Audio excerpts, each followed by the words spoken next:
I just woke up from this weird dream about these guys in this apartment where we were working together, or I was working for them to collect pant, these empty bottles you can return and get some money for in Denmark and other Scandinavian countries.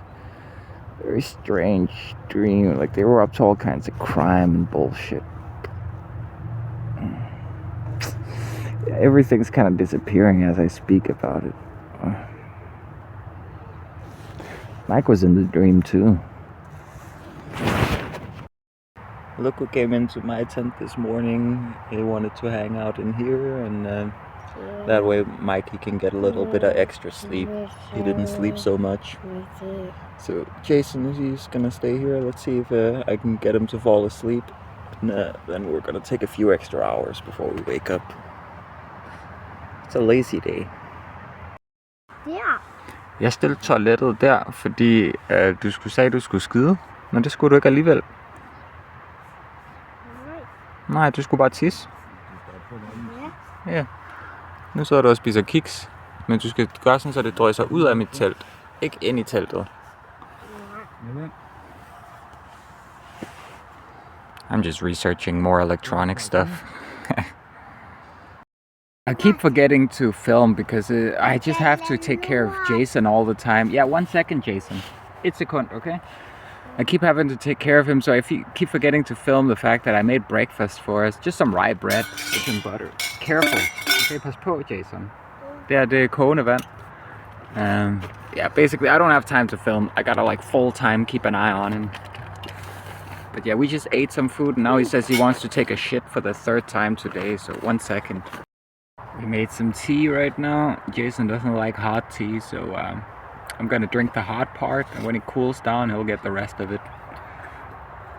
I'm just trying to let Mike sleep a bit. He barely got any sleep yesterday. Mike left to put some things to charge and to pick up Kiki after school. I'm just sitting here editing, keeping an eye on Jason, but he seems to be sleeping. Just editing and uploading. It has to be done, you know? I had to kick Jason out of my tent and back into his father's tent because he refused to follow my rules. It's very simple. His father has no rules and no consequences. I have rules and consequences. He didn't like that. So I said, you're free to go to your father's tent, but you're not welcome back here unless you follow my rules. Yeah, I just have a different way of raising kids, as in, I raise them. Whereas Mike is just like, yeah, you're my son, you can do anything you want. Yeah, that doesn't fly in here. Sorry, buddy. In the meantime, I'm just uploading, eating some digestive biscuits. I didn't even know these have 500 calories per 100 grams. It's amazing. It's basically like a sea biscuit. Oh, maybe not quite as calorically dense. And they definitely don't last as long. But pretty good, man. Like a modern day sea biscuit. Biscoita in Danish. Which is where the English term biscuit comes from. Biscoita, biscuit. A lot of English stems directly from Danish, back from when the people from Angel down in what is now considered northern Germany, southern Denmark, came over there. As someone who has an expert grip on the Danish and English language, it's quite amusing just how much of English is actually Danish. But you monoglots would never know. We're packing down. They're already packed down. I'm almost packed down. Alright. That's where they were. That's where I was. I checked for cigarette butts. I checked for plastic. I think I got all of it. Let's catch up to the others. They went that way, I think. This is the time. Let's go. I'm here at the Loud Friends apartment, just waiting for the others to get here. We're gonna shower and I guess just relax a bit. We're probably gonna end up staying here for hours, even though I don't want to. Let's see. It's 2 o'clock in the morning right now. I left the Loud Friends place. Loud Friend came back and just a bunch of drama. I'm probably gonna get into it when I get in the tent.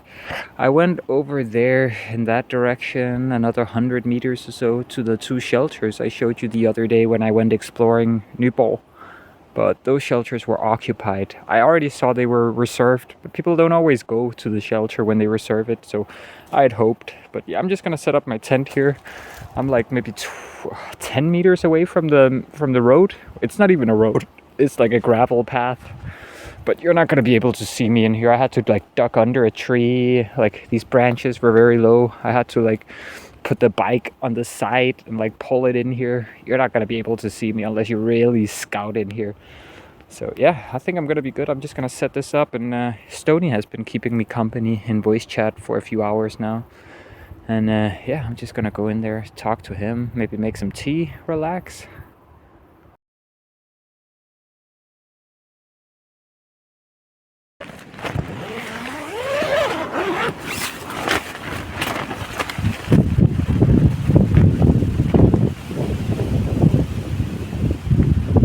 Good morning, guys. That's the road out there. It's just a gravel path. I have been spending all morning just basically talking to an AI and kind of planning my escape plan, because I'm just starting to realize that I don't really think Mike has what it takes, you know? He went through the food budget last month. Now he's talking about, next month we're not going to be able to invest in the electrical setup. We're going to have to wait 2 months. And it's like, wait, what are you talking about 2 months? My American friend, Dion, he's showing up, in less than a month. The setup was supposed to be ready. We were supposed to all have e-bikes and the setup ready and, start the fucking journey. But he's too preoccupied with spending his money on hedonistic crap. And so, yeah, it's just not really feasible. And honestly, I eat for the equivalent of like $3-4 a day. That's what I consume a day. 20 to 40 kronas worth of food. And in return, I cook, I clean, I babysit, I navigate, I plan where we go to camp. I am responsible for charging, for picking up water. I mean, sure, I get a little bit of help with the charging and water once in a while, but ultimately it all falls back on me, because I need electricity to keep this whole YouTube thing going. And the rest, Kiki and Mike, if they don't feel like picking up water, they'll just be thirsty until the next morning, and it doesn't really work for me. So today I've been calling around different farms to see if they need seasonal workers. They didn't, but I think I'm gonna go back to I don't know if you remember that Lithuanian couple, but they mentioned that the farm that they work for has a bunch of different work, especially now during the seasonal work. So maybe I can get something there. I'm definitely gonna try. Maybe not today, but I'm certainly gonna go by there. Right now I'm just kind of fucked because I don't really have any food that's ready for eating. Like I have rolled oats, but I don't have milk, I don't have sugar. I mean, I could make mush, I guess, just boil it with some water, but I'm not at that level quite yet. So I think I'll just go back to the Loud Friends apartment, eat some food, and then figure out what I'm gonna do today, because I honestly don't care what the fuck the rest of them are doing. Like, I just don't feel like I'm getting much out of this deal anymore. I'm just a babysitter for Mike, his girlfriend, and his son, and I'm being paid the equivalent of $4 a day for that, and it's a full-time job, Yeah.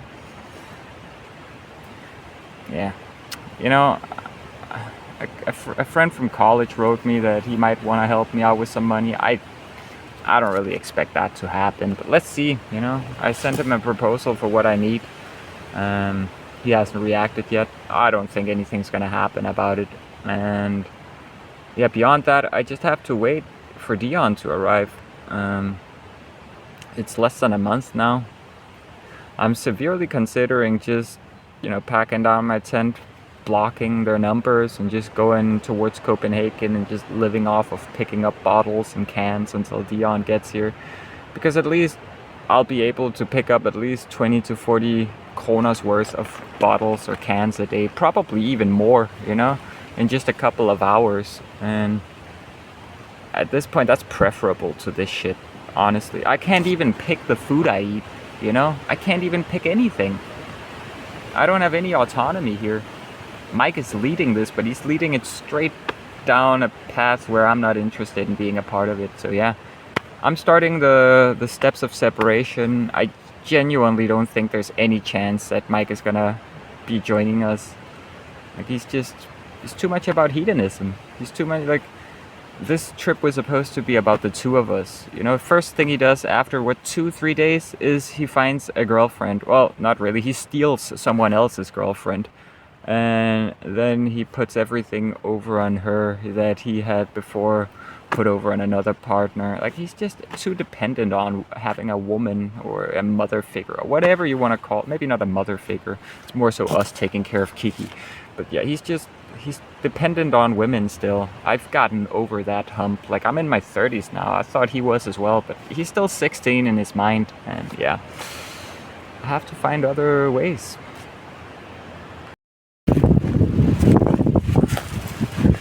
Everything packs down so easy now that I've optimized my setup. It feels great, man. I can like pack down like a couple of minutes in the morning because I don't have to pack out everything in my backpack.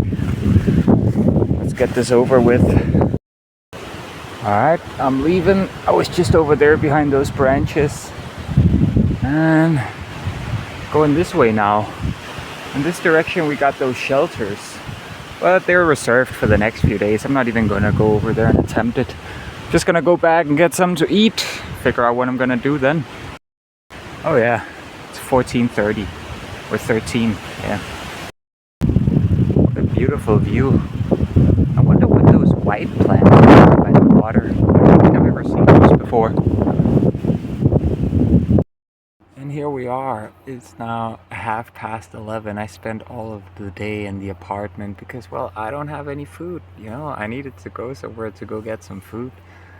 And yeah, I talked to Mike as well. You know, I just let him know that I'm concerned about him kind of becoming more postponing of things. He talked about how he wanted to invest in the electrical setup and the solar panels over 2 months, and these things take 3 weeks to arrive. So it's like if he had done that, we would have only gotten started on building that towards December, and that's not really what Dion is up for. That's not really what he signed up for. You know, the original plan was we leave Denmark in mid-October, or at least we start leaving Denmark in mid-October when it starts getting cold. And so we kind of have to buy everything the first of next month. And I told him that without giving him an ultimatum. Like, he knows me. He knows it's basically an ultimatum, right? Like, we've known each other for 25 years. So he could definitely tell, even with me being very chill, very calm, that this was kind of serious, you know? And he's like, yeah, okay, I get it. We'll invest in the full setup. We'll get the full system. And also, he understands that Dion, my American friend, he wants to, you know, get started, and he doesn't want to, like, do this type of camping we've done now, where it's like one spot for 3-4 days, or like staying in and around Nyborg area for a few weeks. Like, that's not really what he's trying to do. He wants to see a lot of Denmark and then move on, and see a lot of Germany and then move on, and so on and so forth, right? And I completely understand him. That's completely warranted, you know? He didn't sign up to, like, wait here.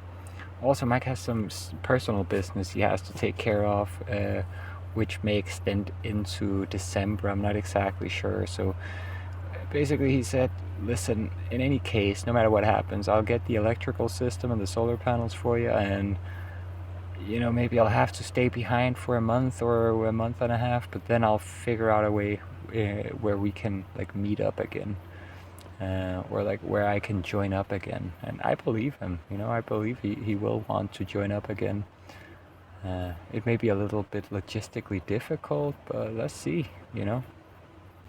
I'm just happy I talked it through with him. I also informed Dion of, like, basically our original deal, because Dion is like, he basically just wanted to start traveling immediately upon landing, and I'm like, we aren't really ready for that. You know, there's a lot of Denmark we still want to see before we go, because we're going to be away for a long time, and there's just a lot of things we haven't seen, a lot of things we want to revisit, and we just don't have enough time.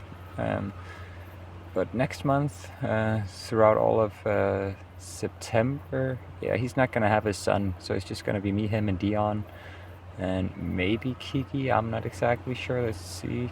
Probably in some capacity. I don't know. But I know Dion, he's gonna want to travel around, so we're gonna have to figure it out because Mike, he also doesn't want Dion to just leave because, you know, he's just bored and because we're not moving on. So he also understands that it's kind of important that we do something and that we use the bicycles and that we don't have, you know, Kiki walking around without a bicycle. Like we all gotta have bicycles. We all gotta be on the move. Sure, maybe we don't sleep in a different place every day, but none of this 3 days, 4 days in one spot, staying around a city for 2 weeks. That right now is just because of, you know, Mike having been a little bit economically irresponsible with his own money, mind you. It is his own money. He's just being, you know, good to me and, you know, repaying me back some kindness that my family extended to him in the past. This is huge for me, him investing in this power system and him understanding that it's important to invest in all of it now, the first of this month, because it's gonna take 3 weeks to arrive, so it's gonna be finished. I'm gonna be able to build it like a week after Dion arrives. But yeah, I'm happy.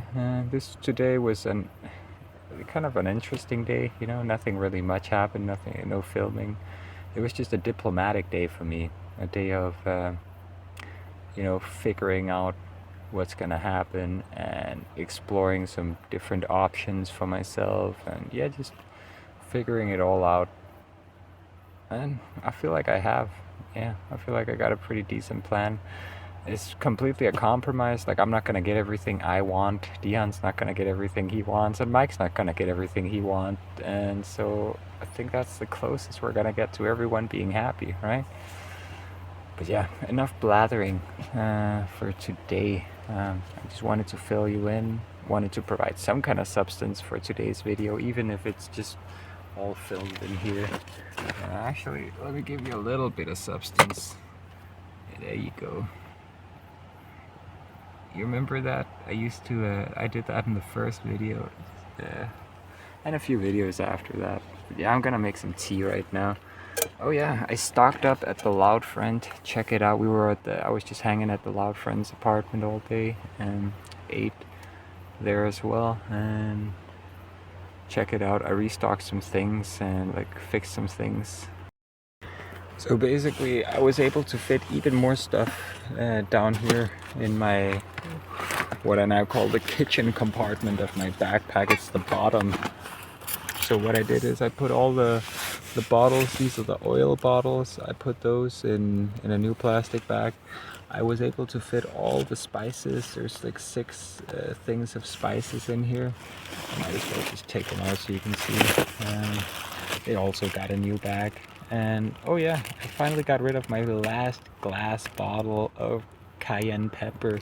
The Loud Friend traded his plastic container for my glass container, so I'm saving on some weight there. Very happy about that. That was what motivated me to actually put it inside of my backpack so that I have more space inside. Oh yeah, just some blood. I'm bleeding. So I have more space in here now in my, what do you call it, refrigerator? It's not really refrigerated, but this is where I got all the food stuff. Because before, these were taking up a bunch of space there. And they don't weigh anything, so why not have them in the backpack? I got new bags for the pepper and the salt, and yeah, I'm just able to fit a bunch of stuff in here. I'm quite surprised, actually. Oh yeah, another thing, new bag for this, and I refilled both of these smaller bottles with hand soap now, and then I'm just gonna use this bigger one for dish soap, because I go through a lot of dish soap. I'm doing a lot of dishes, you know?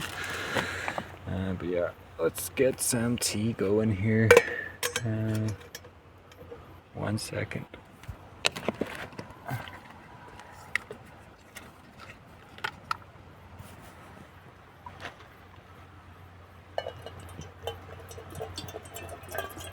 I'm just gonna make a full can of, or in Denmark we call it en kanne. That's why I keep saying a can of tea when really it's a kettle of tea. I'm always looking at the, what do you call it? Like the opening of the kettle. Like I fill it up towards the opening of the kettle. That's like 0.9 liters. Yeah, there, roughly. That way when it starts boiling, it's not gonna actually spill. Trial and error, man. I've been using a transient to cook on every day for a year. You learn some tricks. I'll try and show them to you. I keep forgetting to show you like tricks and stuff. I'm too busy just living, but I'll try and include some more stuff like that. Oh yeah, also, whenever you use your Trangia, first of all, if you use it on a campfire, make sure you take this thing off, which you can easily, so it doesn't melt. And also make absolutely sure, like sometimes I'll put it down on the side like this when I'm putting in the tea, but make sure that it's never sitting down like that, because that's why this is kind of bubbled, because it got kind of burned, because the flames sometimes they dance up the sides here when it starts getting hot. But yeah, I think that's enough footage for today's video. I think I can make a video out of this. I didn't want to leave you with just the footage from this morning. Ah yeah, there you go. I'm gonna get back into the voice call with Dion and Stony. They're waiting for me. I just told them, hey, like I need to give people an update. I need some footage for today. Oh yeah, when I set up here, I'm back in the spot where I was yesterday, but I went further back in because when I went here, someone had like jammed a stick, like a 1-foot stick into the ground. I took it out of the ground and threw it away. I think they were trying to mark where they saw someone camp yesterday. I'm just gonna try and make it a little more difficult for them to find me. And then I went like another 15 meters towards the water, so I should be a lot more difficult to spot from the road. Hopefully I'm not going to have any issues. When I was setting up my tent using the light from my bicycle, some people over at the shelter were checking me out, lighting in my way. I just started talking and shit. I think they got scared, but it's all good now. Sorry for this one being such a boring video, guys. I understand. I've just been sitting in a tent talking to you for like 10 minutes or so. Probably more, right? But I'm gonna get back to Stony and Dion. Tomorrow we're going to Korsør. We're going back to Zealand. Yeah, let me put the map over here. We're going back to Zealand from Nyborg, and we're going to some kind of outdoor market. I'm not exactly sure if it's for animals or buying stuff or exactly what it is. I didn't quite get the memo, but they're leaving early because they had some personal stuff to attend to, and then I'm just gonna join them whenever I wake up. I'll just go there and I'll just ride Kiki whenever, right? She's got school as well. Let's see how it all pans out. I hope she doesn't skip school. I don't want her to get kicked out. But yeah, Dion, Stony, see you in a bit. And for the rest of you, unless I film some more later, good night.